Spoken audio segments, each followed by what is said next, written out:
You, all of you, how dare you staring at me? Why? Is it because I am a bad girl, a bad girl I am, a good for nothing teenager, a problem child? That's why you call me.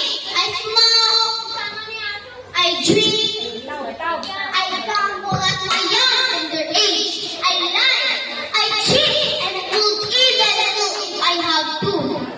Yes, I am a bad girl, but where I'm embarrassed. You are my good parents, my good older brother and sister in society where I live. Look at me. What have you done to me? You have pampered and spoiled at me. Neglected me when I need you most. Entrusted me to a yaya whose intelligence was much more than mine. While for your parties, your meetings and gambling sessions that drifted away from you. Look for mother's love, get from mother's care. As a grown up, everything changed. You don't have to change. You spend more time in pockers, metro tables, bars, and nightclubs.